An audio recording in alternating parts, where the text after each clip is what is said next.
এটাই তো চাই আমি তো চাই এটা, আমি যেটা চাইছি সেটাই আমি চাইছি।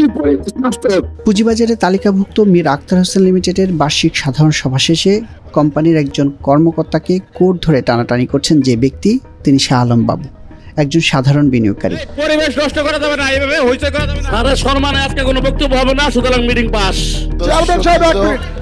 শুধু মীর আখতার হোসেন লিমিটেডের এজিএমই নয়, এই ব্যক্তি হাজির হন বিভিন্ন কোম্পানির এজিএমে। তারপর হট্টগোল করেন নিজের দলবল নিয়ে। অভিযোগ রয়েছে নানা ধরনের কথা বলে এজিএম এর গুরুত্বপূর্ণ সময় নষ্ট করার। সালামত ভাই ভালো আছেন? আপনাকে অনলাইনে সালাম দিচ্ছি ভাইয়া। ভালো আছেন না? ভাবি ভালো আছেন তো? আপনি একটা অভিশপ্ত চেয়ারে বসে আছেন, সাথে আমাদেরকেও পাপের ভাগী বানাচ্ছেন সামান্য কয়টা টাকার জন্য। বেশ কয়েকটি কোম্পানির কর্তা ব্যক্তিদের সাথে কথা বলে জানা যায়, শাহ আলম বাবুর মতো কয়েকজন ব্যক্তি রয়েছেন যারা এজিএমের আগে ও পরে প্রতিষ্ঠানগুলোতে যান এবং টাকা দাবি করেন। দাবি পূরণ না হলে এজিএমে হট্টগোলের হুঁশিয়ারি দেন। হট্টগোলের প্রমাণ মেলে এজিএমের ফুটেজেও। এই তো এটাই তো চাই আমি তো চাই এটা, আমি যেটা চাইছি সেটাই। এসব বিষয়ে শাহ আলম বাবুর বক্তব্য জানতে চাইলে অভিযোগ অস্বীকার করেন, যদিও এজিএমের ভিডিও বলছে ভিন্ন কথা। আমি যদি গোল্ডেন হারভেস্টে কোনো রকম যদি কোনো কথা বলে থাকি, আপনি যদি প্রুফ দিতে পারেন আমি গন্ডগোল করে থাকি, আমি গোল্ডেন হারভেস্টের মিটিংয়ে হট্টগোল করে থাকি, যদি বলতে পারেন আপনি প্রুফ দিয়ে, খালি আমাকে দেখাইতে পারেন, আমি স্বীকার করব, দেখেন আমি হট্টগোল করেছি। মীর আখতারে আমি যদি কোনো অন্যায় করে থাকি, আপনার শার্ট ধরে ওটা কি আমি কি শুনেন, আপনি যেটা দেখাচ্ছেন ওইটার প্রুফ দেখান আপনি আমাকে। শাহ আলম বাবুর পাশে যিনি দাঁড়িয়ে আছেন তিনি সেলিম রাজা। বিভিন্ন কোম্পানির এজিএমে তারও দেখা মেলে। এনার্জি প্যাক পাওয়ার জেনারেশন লিমিটেডের এজিএমে হট্টগোলের নেতৃত্ব দিতে তাকে দেখা যায়। আর ন্যাশনাল ফিড মিলস লিমিটেডের সবশেষ এজিএমেও তাকে দেখা গেছে। সেখানে এজিএমের ফাঁকে তাকে ব্যবস্থাপনা পরিচালকের রুমেই দলবল নিয়ে যেতে দেখা যায় সিসি ক্যামেরার ফুটেজে। যদিও টিভিএস এর কাছে এজিএমে যাওয়ার বিষয়টি অস্বীকার করেছেন তিনি। যেমন আমি সেলিম রাজা কাউকে টাকা চাই, গোলাম ফারুক কাউকে টাকা চাই, শালম বাবু টাকা চাই, এই ধরনের কোনো এভিডেন্স অ্যাকচুয়ালি আমাদের আজকে 30 বছরের অভিজ্ঞতার আলোকে আমরা দেখি নাই, করিও না। আল্লাহ না করুক, কেন করব? আমরা যথেষ্ট আল্লাহ পাকের রহমতে আমরা শেয়ার ব্যবসা করে যথেষ্ট কি বলে এটাকে স্বাবলম্বী আমরা সবাই ইনশাল্লাহ। যদি কেউ কিছু করে থাকে আপনাদের মাধ্যমে বলবো তাদেরকে ধরাই দেন ইনশাল্লাহ। সত্য কথা বলতে আমার কোনো ভয় নাই। এজিএম এর সমাপনী বক্তব্যে ন্যাশনাল ফিড মিলসের ব্যবস্থাপনা পরিচালক দাবি করেন কিছু সাধারণ বিনিয়োগকারী তার কাছে 5 থেকে 10 লাখ টাকা দাবি করেছেন। অনেক জায়গা আছে যারা নাকি আমার সাথে টাকার বার্গেনিং করে টাকা পাই নাই দেখে আজকে হুজুর চিরাচিরি করতেছে। এইটা এত সহজ না, বুঝলেন? আমার হাতে লেখা আছে, আমার অফিসে লেখা আছে কে কয় টাকা চাইছে, সেটা লেখা আছে। আমি যদি আপনার প্রমাণ চান আমি প্রমাণ দেখাই দেবো। আর যদি এত না হইতো তাহলে এই মিটিং বহুত আগে শেষ হয়ে যেত, 1 ঘন্টা মিটিং শেষ হয়ে যেত। যদি টাকাটা দিয়ে দিতাম, আমি সাধারণ শেয়ার হোল্ডারের দিতে পারি নাই। আমি কয়েকজনের আমি 5-10 লাখ টাকা দিয়ে খুশি হইয়া আমি এখান থেকে চলে যাবো, সেই লোক আমি না। এই দুজনই নয়, আরও কয়েকটি গ্রুপ রয়েছে যারা কোম্পানির এজিএম ঘিরে চাঁদাবাজি করে থাকেন।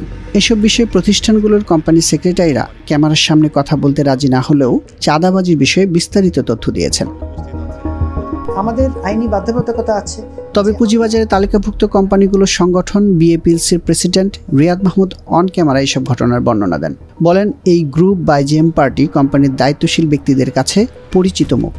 সম্প্রতি তাদের বিরুদ্ধে মৌখিক অভিযোগ জানানো হয়েছে বিএসইসিকে। ভবিষ্যৎ দিক নির্দেশনা আমরা কি নিতে যাচ্ছি সেগুলো শেয়ার হোল্ডাররা কোয়েশ্চেন করবে, ফাইন্যান্সিয়াল কোয়েশ্চেন করবে, ব্যালেন্স শিট পিএনএল দেখে কোয়েশ্চেন করবে, আমরা সেগুলো উত্তর দেব। কিন্তু আনফর্চুনেটলি দেখা যায় যে কিছু ব্যক্তি খুবই নগণ্য, তারা এই উদ্দেশ্যে এজিএমে আসে না। তারা হয়তো একটা দুটো শেয়ার কিনবে, কিন্তু তাদের মূল উদ্দেশ্যটাই হয় একটি অনৈতিক সুবিধা নেওয়া। অনেকটা আমি সেটাকে চাঁদাবাজির সাথে কম্পেয়ার করতে পারি। এজিএমের ভিডিওগুলো দেখে আপনি লক্ষ্য করতে পারেন যে এখানে কিন্তু কোম্পানির এক্সিকিউটিভ কর্পোরেট পার্সোনালদেরকেও কিন্তু ম্যান হ্যান্ডেল করা হয়, তাদের গায়েও হাত দেওয়া হয়, তাদের কলারেও হাত দেওয়া হয়।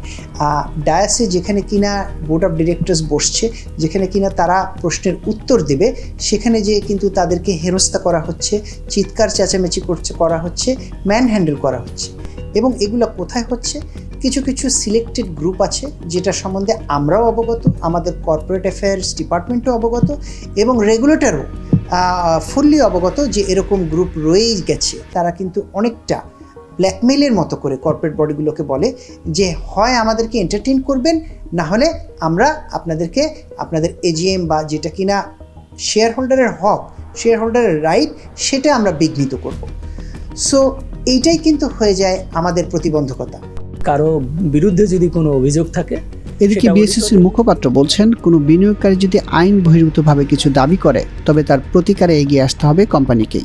অভিযোগ পেলে প্রয়োজনীয় ব্যবস্থা নেবে কমিশন। শেয়ার হোল্ডার হিসেবে রাইট কি, সে এজিএমে আসবে, তার কোনো কোয়ারিজ থাকলে সেটা সে তুলবে এবং সে বিভিন্ন ক্ষেত্রে যে এজেন্ডাগুলো থাকবে এজেন্ডা অনুযায়ী অ্যাকাউন্টস অ্যাপ্রুভালের ক্ষেত্রে হতে পারে, ডিরেক্টর নিয়োগের ক্ষেত্রে হতে পারে, ডিভিডেন্ড ডিক্লারেশনের বিষয়ে হতে পারে, অন্য যে এজেন্ডাগুলো রয়েছে সেইখানে সে তার ভোট দিয়ে সে নেগেটিভ বা পজিটিভ ভোট দিয়ে এটা অ্যাপ্রুভ বা ডিসঅ্যাপ্রুভ করতে পারবে। এইটাই তার কাজ। এর বাইরে কেউ যদি কোনো ধরনের অনৈতিক প্রস্তাব নিয়ে আসে সেটা কিন্তু তাকে কি করতে হবে, লিগালি চ্যালেঞ্জ করতে হবে, প্রয়োজনে কমিশনকে জানাতে হবে এবং এই ধরনের লিগ্যাল যদি কেউ কোনো ব্যবস্থা নিয়ে কমিশনকে জানায়, কমিশন এদের বিরুদ্ধে শক্ত অবস্থানেই যাবে, শক্ত ব্যবস্থা নেবে।